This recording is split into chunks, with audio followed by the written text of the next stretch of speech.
en el mercado compra por un lado la fuerza de trabajo y compra por otro lado los medios de producción, ¿no es cierto?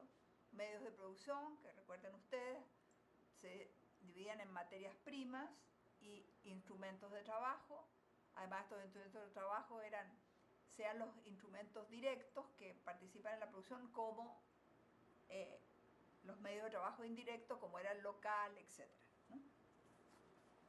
Ahora, lo característico de la producción capitalista, como decíamos, es que el capitalista, decíamos, con dinero compra esto, se produce con ese dinero mercancías, y el capitalista, al vender los productos, gana más de lo que invirtió.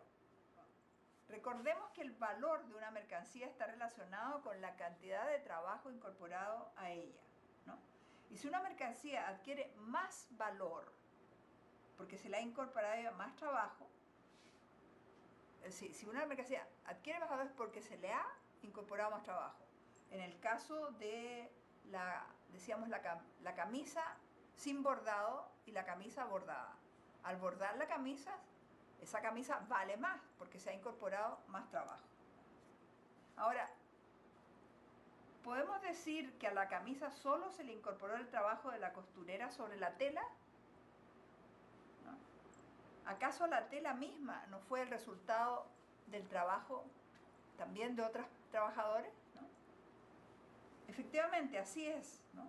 Cuando la costurera hace una camisa, lo que está haciendo no es solo agregando trabajo, sino resucitando el trabajo que estaba incorporado en la máquina de coser, el trabajo incorporado en la tela, el trabajo incorporado en el hilo. Es decir, trabajadores anteriormente habían hecho la máquina de coser, habían hecho el hilo, etc., ¿no? Entonces, el trabajo humano, el trabajo vivo, el trabajo que está haciendo aquella tejedora, cumple un doble papel. No solo está produciendo valor, sino que está, yo decía, resucitando el valor de esos productos que habían incorporado al trabajo anterior. A ese trabajo incorporado en los medios de producción, Marx lo llama trabajo muerto. Trabajo vivo es el trabajo del obrero en la fábrica, pero todos estos objetos materiales que son necesarios para el trabajo, que llamamos medios de producción, no producen valor por sí mismos, pero el trabajo hace que ese valor que está incluido en ellos sea válido ahora. Sin el trabajo no valdría nada, pero esos medios trabajados por este trabajador permiten un producto. Y es muy importante entonces, si bien es cierto que el obrero o que el trabajador en el capitalismo no puede sobrevivir sin los medios de producción, justamente porque no los tiene que vender su fuerza de trabajo, al mismo tiempo los medios de producción, sin el trabajo del obrero, pues estarían allí fábricas paralizadas, cerradas, sin producir nada, ¿no? Ahora, podemos decir que la máquina de coser, ¿no? Supongamos una costurera, después de que la costurera trabaje, la máquina de coser es la misma que cuando empezó el trabajo. Aparentemente sí, si tú miras la máquina de coser, parece la misma. Claro, si cosió una camisa, probablemente es muy, muy parecida. Pero si cose 500 camisas, o 1000 camisas, o 2000 camisas, ¿qué va a pasar con esa máquina de coser? Bueno, sabemos el tema de los repuestos. Empiezan a fallar que tal pieza, que tal otra, especialmente las piezas de plástico. Por eso es que las costureras de oficio prefieren las máquinas más antiguas, porque las piezas eran de metal, ahora son de plástico y duran mucho menos. Entonces, aquí existe un desgaste, ¿no? Y vamos a pensar en un telar, ¿no? ¿Cómo calculamos ese desgaste? Supongamos que tenemos un telar, que este telar cuesta $10,000, que dura ese telar funcionando 10 años, porque no es eterno, se desgasta.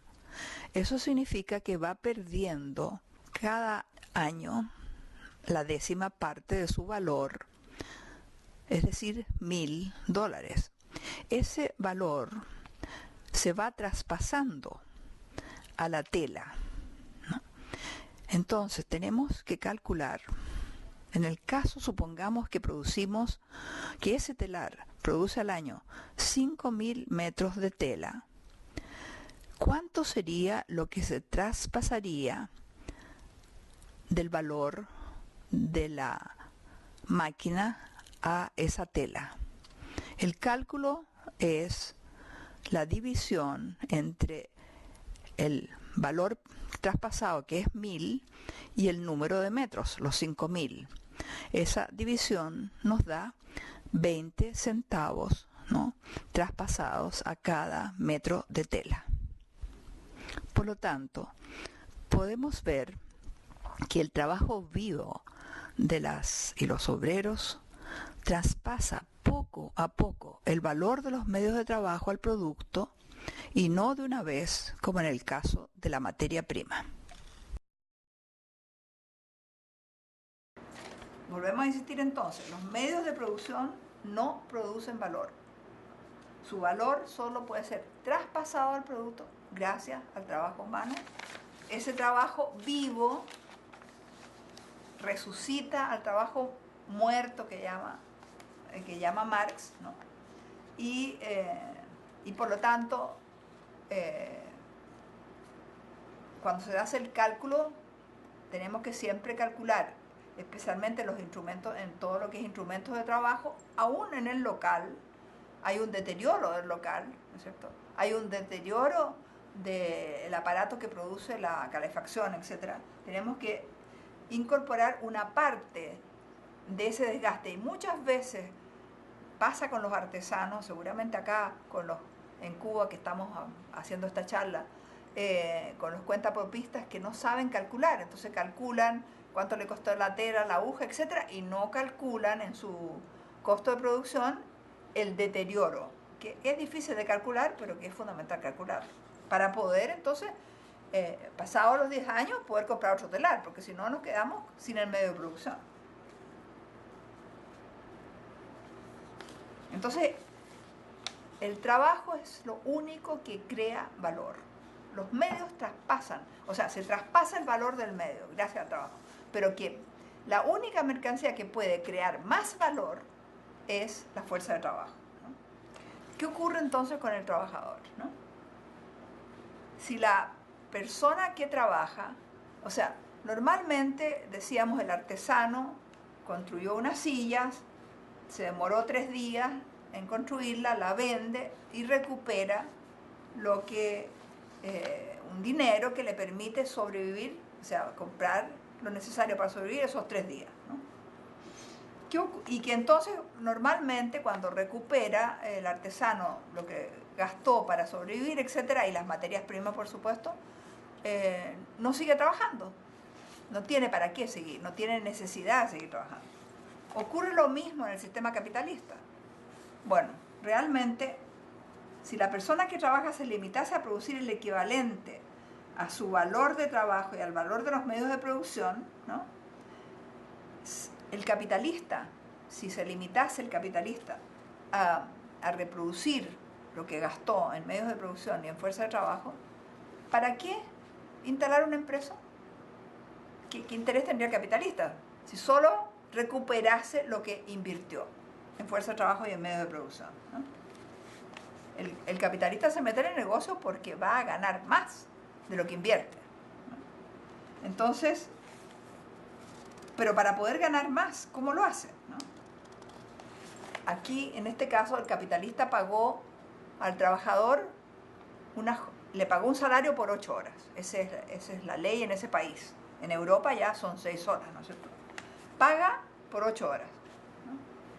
Pero, de hecho, para producir el valor necesario para sobrevivir el trabajador y su familia, basta con 5 horas de esas 8 horas. En esas 5 horas el trabajador recupera el valor, ¿no? Y también ha traspasado al producto el valor de lo que decíamos el trabajo muerto, ¿no? Pero puede el trabajador parar, como puede el artesano, que dice ya no voy a trabajar más porque ya sobreviví. No puede parar porque quien contrató al trabajador o sea, el contrato que estableció con el capitalista es de 8 horas. Entonces el capitalista va a hacerlo trabajar las 8 horas.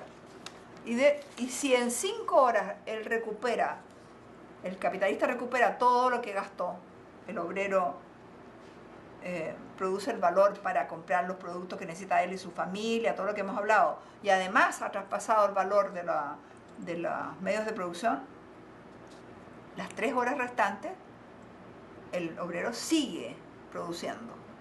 Y todo lo que produce no va para su bolsillo, sino que para el bolsillo del capitalista. Porque en el contrato, al pagar salario, se dice que se está pagando por el trabajo, pero realmente se está pagando por el valor de la fuerza de trabajo. Y esa fuerza de trabajo puede ser explotada las 8 horas, y hay 3 horas en las cuales el obrero trabaja para el capitalista, porque ya en las horas anteriores ya recuperó el valor de su fuerza de trabajo. Ese es el origen de la ganancia del capitalista. La ganancia del capitalista no es porque suban los precios, no es porque haya, digamos, manipulaciones de mercado, es porque él ha logrado comprar una fuerza de trabajo cuya potencialidad es producir más valor. Aquí vamos a quedar y vamos a ver cómo ese mayor valor, que se llama plusvalía, ¿no? De qué formas puede el capitalista producir más valor.